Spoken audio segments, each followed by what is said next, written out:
In just 2 games against Central opponents, the Blue Jackets sucked the life out of the season, and we are back to square one. This is actually a pretty familiar spot. We've been on and at square one for a long time, so we'll talk about how we build out of that today on Locked on Blue Jackets. You're Locked on Blue Jackets, your daily podcast on the Columbus Blue Jackets, part of the Locked on Podcast Network.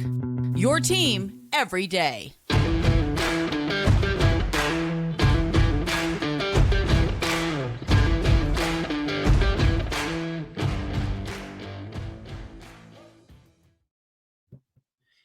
Welcome to Locked on Blue Jackets, part of the Locked on Podcast Network, your team every day. I'm your host, Hayden Heilsorn.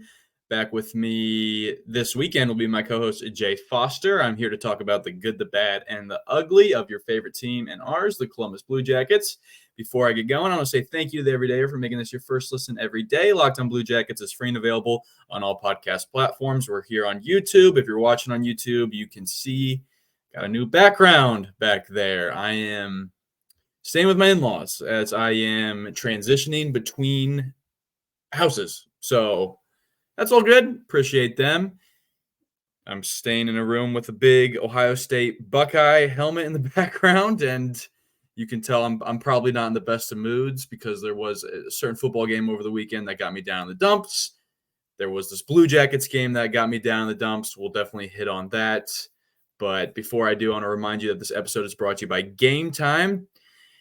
Download the Gametime app, create an account, and use code LOCKEDON for $20 off your first purchase. That's code LOCKEDON. You get $20 off your first purchase with Gametime. Great ticketing app. I buy tickets from there all the time. And as I mentioned at the beginning of this episode, 2 straight losses for the Blue Jackets now. Both of them against Central opponents. I definitely thought the one against Minnesota was a game that they should have won. And I was actually texting one of my buddies during that game, hey, like, this team looks bad. Like, the Blue Jackets should be dominating this one. I think they got out of that first period like 1-1 or something. And my buddy ended up texting me back. He was like, no, I disagree. I think they're playing really good. Just give them time. Let them build in this game.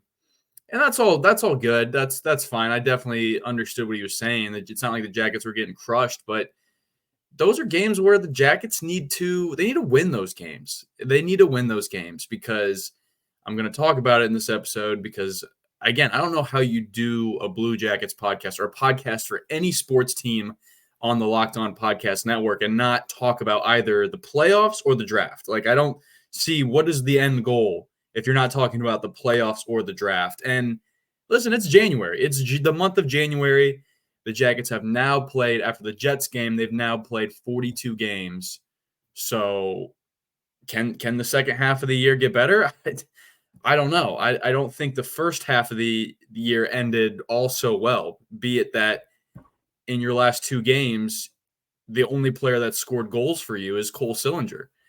And great for Cole Sillinger. Fantastic for him. It's finally nice to see him start to get on the score sheet and start to have that puck luck go the other way, because there have been so many Blue Jackets fans on social media and just out in the streets that will talk to me about Cole Sillinger, and they really like him. They think he's a really good player. And I agree. I think he's a very strong player. I think he always seems to be in the right areas. I don't know if he's in the right areas at the right times because he's not like a Gavin Brindley type where he's finding time and space and scoring, but when he does find time and space, he is able to do some damage. And he almost had a goal against Winnipeg. He beat the best goaltender in the world right now, Connor Hellebuck, but just couldn't beat the crossbar. So he's playing very well, and that is definitely one big positive from this team right now. But I am disappointed still. I am very disappointed that the Blue Jackets were only able to get 1 point in the last 2 games. And specifically that Minnesota game. I know Minnesota played a good game, but come on, man. You can't be losing those games at home if you're going to consider yourself a good team. Like, if you're just going to consider yourself a good competitive team, you can't be losing games at home the way that you're doing it at, especially against a team that's 7th place in the Central, not one of the strongest divisions. That being said, the Winnipeg Jets play in that division. They are probably the best team in the NHL right now. I don't know by the time the playoffs roll around if we'll still be thinking that the Winnipeg Jets are Stanley Cup favorites, but I will admit, as long as they got Connor Hellebuyck in net, they're definitely dangerous. They're good. They're just good. And that's an example of a team coached by Rick Bowness, by the way, who I really like Rick Bowness. I really do. I think, first of all, fun fact about Rick Bowness, he is the only coach coaching currently in the NHL who was also a head coach in the 1980s. And guess who that was? That was the first iteration of the Winnipeg Jets that eventually moved to Arizona and became the Coyotes. Rick Bowness also played for the Winnipeg Jets at one point. So pretty cool, I think. A pretty cool story for what he's got going on. He was a coach for the Dallas Stars before he was a coach with before he got eventually fired. Or did he win the Stanley Cup with the Dallas Stars? I am just coming off of a long week of working my my day job, and I can't remember. I know him and Craig Berube were kind of. Did they go back and forth, or am I just completely speaking out of terms here? Dallas didn't win a Stanley Cup, but he was coaching the Dallas Stars in 2021. That would have been the COVID tournament, right? Or 2020. I'm sorry. I'm all over the place today. But yeah, he was the coach of the Dallas Stars in 2020. He took over after Jim Montgomery was fired due to unprofessional conduct. I don't really remember exactly what happened with that situation. I believe that was Jim Montgomery and a player thing that went down. But Rick Bowness, who, again, coached that team, took them to the Stanley Cup Finals. They obviously lost to a pretty good Tampa Bay Lightning team. And then Rick Bowness found his way to Winnipeg where he started. And good for him because he's been there the last season. He started – I mean, they were fourth in the Central last year. They finished fourth in the Central last year. They were 46-33. They're a good team. I can't believe that was actually only good for fourth in the Central. I guess it makes sense when you remember the Colorado Avalanche playing that division. And yeah, it's a tough division. Don't get me wrong. It's just I expected the Jackets to play better against these last two teams. I didn't really expect them to win the other night against the Winnipeg Jets. I'm not saying that. It may seem like I'm a little disappointed right now because of that, but I'm definitely disappointed. I think the Blue Jackets can win every game that they play in. I knew the Winnipeg Jets would have been an uphill battle. They have the best goaltender in the league right now. He's actually, if you look on FanDuel, partners with us here at Locked On Network, he's the favorite to win the Vezina Trophy, which would be his second Vezina. He won it back in 2020. He's got plus 200 odds on FanDuel. Thatcher Demko up there at plus 340. So, and then Jeremy Swayman at plus 750 with Cam Talbot at plus 750. So a little bit of a drop off. I think Connor Hellebuyck is going to end up being the runaway favorite just because if you look at the Winnipeg Jets schedule this year and you look at their results earlier, like they win games, they win sweaty games, man. They win, they'll win 2-1, 1-0. Like they do this on the regular. They've gotten hot now. I think they've won, what is it, like 8 or 9 in a row now. They've just been ridiculous. And Pascal Vincent called them the best team in the league in his post game. Erica Branson mentioned how great of a team they are, and it's all true. They're good. They're a great example of what happens when you pair young talent with veteran talent. And what I mean by that is obviously they got guys like Mark Scheifele, they got Josh Morrissey, they got all kinds of guys. But there was the one young guy who got a couple goals on the Jackets, Cole Perfetti, who is having a heck of a year. He's got 29 points in 40 games. That centerman. It'd be nice to have a centerman like that. I know the Jackets have Adam Fantilli, but Cole Perfetti has a plus minus of plus 15. has 29 points in 40 games, 14 goals. And they also got guys like Kyle Connor, Niederreiter. Like they're ridiculous. They're stacked. And they're fun to watch. They're really fun to watch. I'm not gonna lie. I think they are. And Pascal Vincent, again, he said this in the post-game interview.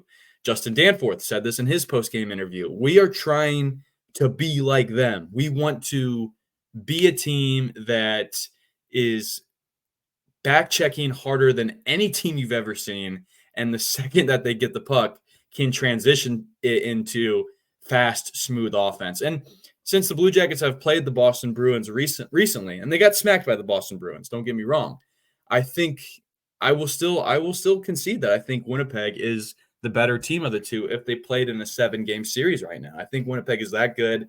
And like I said, they got the favorite to win the Vezina Trophy back there, Connor Hellebuck, 30-year-old American goaltender who already has one Vezina Trophy, in his trophy case. So they're tough. They're dangerous.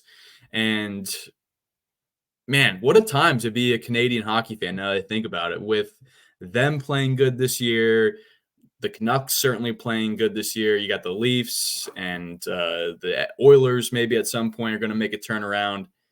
Definitely a very fun time to be a Canadian hockey fan. And maybe they can break that 30-year streak of not winning a Stanley Cup as a country. It'd be really impressive for sure, especially if a team like the Winnipeg Jets got that done. That would be my choice. I think if I had to pick one NHL franchise to finally break that streak for a whole country not winning the Stanley Cup, I'd pick the Winnipeg Jets because, they're low key, they're chill. They've had their team ripped away from them and moved to Arizona. That probably felt like the biggest slap in the face at the time as an NHL fan in that city. Like, what is the NHL thinking, moving such a not storied franchise, but ripping a franchise away from a Canadian market like that, who has done nothing but support the team over the years? Really sad. All right, let's take a break because I'm done pumping the wheels of the Winnipeg Jets. They're obviously very good. I'd like to talk more about the Jackets and actually some concerns that I have with the Blue Jackets. We'll do that next here on Locked on Blue Jackets. Next, I want to tell you guys about FanDuel. I was just looking at the odds for Connor Hellebuck to win the Vezina Trophy. He is the favorite, but the NFL regular season, it has wrapped up, and the playoffs are here. There's still time to get on the action with FanDuel, America's #1 sportsbook. Right now, new customers get $150 in bonus bets guaranteed when you place a $5 moneyline bet. That's $150 in bonus bets, win or lose. It's an app that's super easy to use. There are also many different ways to bet. You can bet live same-game parlays. You can find bets in the new Explore tab, or you can make your own parlay in the Parlay Hub. The best way to find popular parlays. They even make some for yourself too. If you don't want to sit there and take the time to make a parlay, as soon as you get on the app, they'll throw one right in your face. I wouldn't always recommend taking those ones because, as you know, the house usually wins, but bet responsibly, when you're betting with FanDuel. Visit FanDuel.com/lockedon and make your first bet a layup. Again, that's $150 in bonus bets, win or lose, when you place a $5 bet. FanDuel, official partner of the NFL.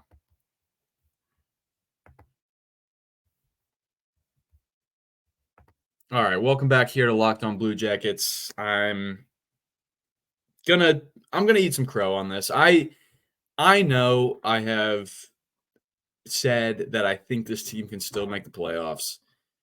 I still believe that. It's just they're not going to. I know that. So for all those who have a PhD in maturity that are going to be hitting me up and saying, like, Hayden, this isn't a playoff team. They're just lucky to get a win in a night in, night out basis. I know that, okay? It's just like at some point I want it to flip, and I want this team to start playing better at home. More specifically, I think this team really they struggle at home. Let's be honest. They should have beaten the Minnesota Wild the other night. And again, I mean, the offense is definitely a concern right now because Cole Sillinger is the only goal scorer for this team in the last 2 games. If he's not out there, they're shut out in the last 2 games. That's not good. That's really not good for the Blue Jackets. Johnny Gaudreau doesn't seem to be scoring as much. The Russian line has cooled off a bit, not really getting any offensive explosion from your defensemen at all. And missing Zach Werenski definitely hurts, and missing Boone Jenner definitely hurts. And Patrick Laine, who should be due to come back within the next couple weeks, I believe, if my just brain is keeping track well of when he went out with his most recent injury. Once you get those guys back, I think this team will start to look better. I just think at that point it's going to be a little bit in vain, right? Because what are they? They're 9 points out of the 3rd place spot in the Metro. They're probably just as far out in the wild card standings. I still remain that if you can somehow, some way, cut the difference between you and that wild card spot, or by now it'd be cutting the distance between you and that 3rd place Metro spot down to 5, and actually the gap between the Blue Jackets and the Flyers, who hold that 3rd place Metro spot, is actually 11 points. The gap between the Jackets and the Lightning, who hold that 2nd wild card spot, is 10 points. And then you got the Devils, Capitals, Penguins, who are all right on the Lightning's tail.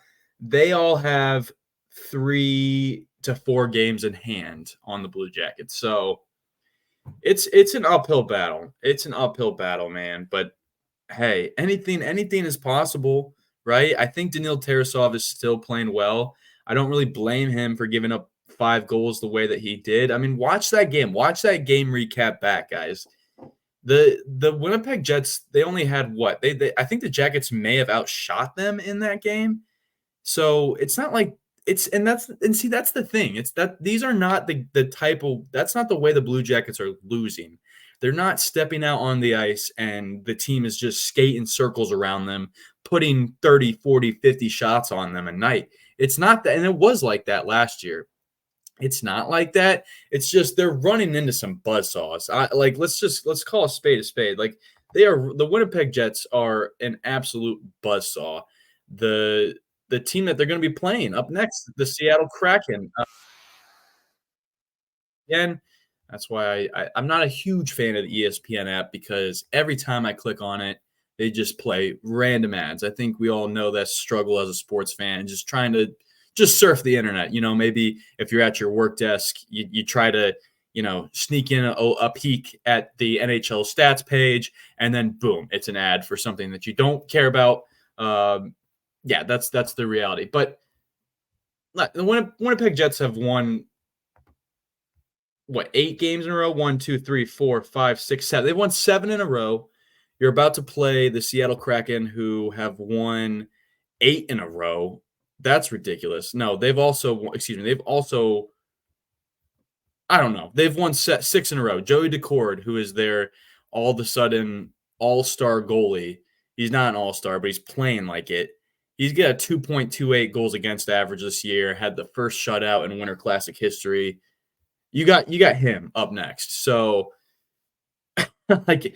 it's an uphill battle for the Blue Jackets to cut that gap between them and that wild card spot down to 5. But at some point, they got to get hot, right? At some point, I believe that Adam Fantilli and Kent Johnson and Kirill Marchenko, like these guys who were goal scorers for this team last year, Johnson and Marchenko were, and this year, Adam Fantilli, he's cooled off a bit. These guys are going to figure it out. I think they will. The good news is that they're all seemingly healthy from that perspective. And then just once you can slowly start to work in your, Boone Jenners, Patrick Laine's, and Zach Werenski's, I think you can still manifest an effort, I should say, to go chase after the playoffs. Because again, I don't want to look at the draft, man. It's just, I know that is the bread and butter for how you build a Stanley Cup roster, but that's just not fun. And honestly, I think the Jackets over the years have done good enough. They've traded away major assets to get back first-round picks that they've used on these players that they have now. It's just about continuing to develop them, just put them in situations where, yeah, okay, you're going up to the MTS Center and you're playing the Winnipeg Jets. Like that's a tough place to win. And even though they got crushed 5-0, I'd like to think that that was some really good experience for a team like the Blue Jackets. If they are walking away from that game and truly saying to themselves, like, hey, we want to be like the Winnipeg Jets. If they're all down for that kind of future progression towards that goal, then they are going to get there. I do believe that. And I think they have the goalie to do it. It's not Elvis Merzlikins. I know he's a good goalie. I know the stats will say he's having a good year. I don't know where he is at. He is getting healthy scratched almost every night. I assume he's sick. I assume he's, God forbid, dealing with a family issue. I wouldn't be wanting that, but like it's hard to it's hard right now as a fan because we just don't have answers as what's going on with Elvis. But you have Daniil Tarasov. He's playing well. Again, I don't blame him for giving up 5 goals. He had a lot of good saves in that game against the Winnipeg Jets. And I don't think his confidence is going to be distraught because Pascal Vincent is a good coach. And I'm sure he told those guys post-game, hey, that was a tough team that we just played. So I'm freaking out a little bit because I don't know what to do. I don't know whether to just fully dive in on the draft or fully commit to the playoffs. I've been kind of fully committing to the playoffs, but it's starting to look like too much for this team. But as I said, for the month of January, guys, if they can somehow cut the distance between them and that second wild card spot down to 5 points, and let's take a look at their remaining schedule. At this point, they're going to have to rip off 4 or 5 games in a row, and then maybe an overtime loss, and then another 4 or 5 wins to get to that point. But 8 games left in the month of January, 3 straight games at home. If you take care of business in your barn against some good teams, the Seattle Kraken on a 7-game winning streak, the Vancouver Canucks, one of the best teams in the NHL, the New Jersey Devils, your swan song with them for the year. If you can win, if you can get 5 of 6 points in those games, that'll be a heck of a way to start your West Coast swing. Because again, after that is at Edmonton, at Calgary, at Vancouver, at Seattle, at St. Louis. And those are the trips that, the boys go on together. They have a good time. I guess maybe they're not having a good time because they're away from their families. But, there's a lot of young kids on this team. Like, they should be having a good time. They should be going out night before the game, exploring the city that they're visiting in and getting to know each other as players and friends. Like, that's what they should be doing. Not having too much fun, obviously. We want you to be able to skate properly the next day. But I still am excited about how this month of January could finish up for this team. And even though it's ugly right now, even though some of the Blue Jackets' better players aren't really producing, I still think that they can turn things around. And again, I know you guys with PhDs in maturity. I know you guys. I see you guys out there. I know you guys are a smarter fan than me, okay? I get it. You guys let me know all the time. Hayden doesn't know puck, okay? But I'm going to choose to believe that this team can claw their way back because we have the month of February, the whole month of March, the whole summer to talk about the draft. And just let me enjoy this while I can. I need to hit a break. But when I get back, we will talk more about future players, guys that the Blue Jackets have already drafted, and what the rest of their seasons are going to look like, and maybe just some upcoming games for some of those players next on Locked On Blue Jackets. Next, I want to tell you guys about Gametime. Buying tickets can be a frustrating experience. I know I've bought plenty of tickets to games throughout my fanhood, but it doesn't have to be stressful with Gametime. Since I've discovered the Gametime app in the last year, I've bought tickets to Jackets games. I've bought tickets to, most recently, I went to a Detroit Pistons game.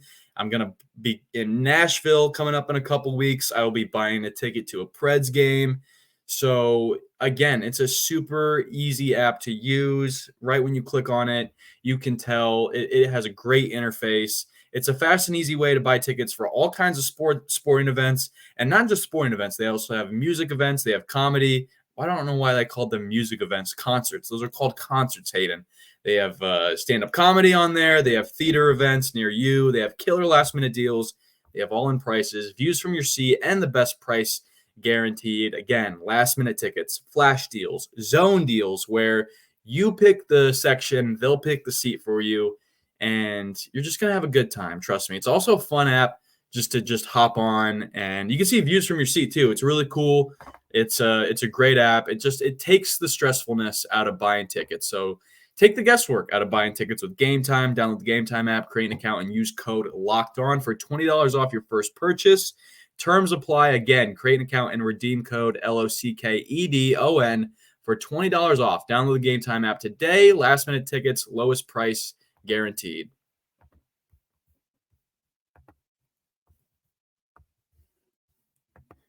All right, already up against the clock for this one today. Tomorrow, we will be back talking about the Seattle Kraken, who make a trip to Nationwide Arena for a Saturday game against the Blue Jackets. And, man, it would be nice for the Blue Jackets to kind of derail this Seattle Kraken train, which we talked about FanDuel earlier. If you get on FanDuel, I'm sure you can find some juicy odds for the Seattle Kraken to win the cup. And I know, a team that's hot in January isn't always going to be equally as hot when you get to the end of the season. But, man, they're a fun team to watch. I really did enjoy watching them play in the Winter Classic. We're going to talk about all of it tomorrow. I promise you guys. Sorry about this week, by the way. Jay's traveling back home. Long flights for him. I was out of town as well. So it really was a hectic week, but we appreciate again the everydayers for sticking by us and checking in on us every single day as I pull up the Seattle Kraken's odds on FanDuel. Again, this team has won, 7 straight hockey games, and they are plus 10,000 odds to win the Stanley Cup. I'm going to put a couple bucks on that, okay? Why not? I don't care. I got nothing to lose right now. My team is seemingly out of it. That is why I'm going to maybe even pay attention to the Monsters. Maybe I'll just go to a Monsters game up in Vegas this year because they're winning the North Division right now. Knock on wood. Hopefully they can continue to separate that gap between them and the Syracuse Crunch, but I don't think it'll be too much of a problem for them. They have 47 points. The Syracuse Crunch have 40. And, yeah, the Cleveland Monsters just absolutely own that division. They are coming off a win against the Rochester Americans and a 6-5 win. So I don't know what happened in that game, but I got a feeling there was a lot of Trey Fix-Wolansky, a lot of Carson Meyer, and that team's just they're fun to watch. I can't wait till we get Trey Fix-Wolansky. Pardon me, just remember, traveled a lot this week. I can't wait till we get a guy like him in Columbus full-time. I don't know if that's truly in the cards for him, at least to stay in Columbus, but I think he's a really fun player to watch, man. And a goaltender, Jet Greaves, too. I can absolutely see a future for this club where Daniil Tarasov is your number 1 and Jet Greaves is your solidified number 2. And, heck, maybe you're even – going back and forth on them. Maybe it's more like a 1A, 1B situation. Jeez. Okay. But tonight, Friday night, Utica, that is where the Cleveland Monsters are visiting. Utica is last place in the North Division, so hopefully they will continue to separate the gap between them and Syracuse. Again, 7-point lead in the North Division, and let's go. Let's get another Calder. Let's get another Calder Cup for the Cleveland Monsters and the Cleveland fan base because they deserve it. It is a great hockey town up there. Checking in on Michigan, where Gavin Brindley is playing. Obviously, huge congratulations to Gavin Brindley, friend of the show here. He was on one time. For winning the World Junior Gold. That was a truly great thing to watch for me, an American hockey fan, and for you guys probably. Just fun, just really fun. Great tournament. I love the World Juniors. I'm so glad that Gavin Brindley played as good as he did. The Wolverines are up against Stonehill on Friday night in Ann Arbor. So I don't know why it says January 20th, or excuse me, January 12th, Friday night. I guess that is Friday night. What am I talking about? And then they play Stonehill again on Saturday. Looking at Wisconsin, again, I'll go real quickly. Gavin Brindley, again, 18 points in 18 games this year with the University of Michigan. Michigan, though, not doing so hot in the Big Ten standings. They are 5th in the Big Ten at 3-5-2 as their conference record. Very rare to see Michigan near the bottom of the Big Ten conference standings. They still have a lead over Penn State and Ohio State. But number 1 in that division, the leaders of the Big Ten conference, is the Wisconsin Badgers. And they're 10-2 this year. Of course, they have William Whitelaw, who is a stud forward that the Blue Jackets drafted this past year, and he's got 13 points in 21 games for the best team in the Big Ten. The Badgers are playing Lindenwood on Friday nights, and then they got them again on Saturday. So definitely going to be checking out some Big Ten hockey this weekend. I know the Buckeyes aren't worth anything right now, so I'm going to pay attention to the University of Michigan, University of Wisconsin, the Cleveland Monsters, and then hopefully the Blue Jackets are able to derail the Seattle Kraken on Saturday night. We will talk about all that tomorrow. Thank you so much for listening to today's episode. Thank you for bearing with us as we again went a few days there without posting. But again, you guys are the best. Thank you to the everydayers for making this podcast possible. If you want to follow along with us on social media, I am on there at HaydenH971. Jay is on there at _JAKOBFORSTER. Our show's Twitter page is on there at LO_Blue Jackets. And as always, if you have any comments, questions, or concerns, please direct those to us at lockedonbluejackets@gmail.com. Thank you once again for listening. And until tomorrow, make sure you stay locked on.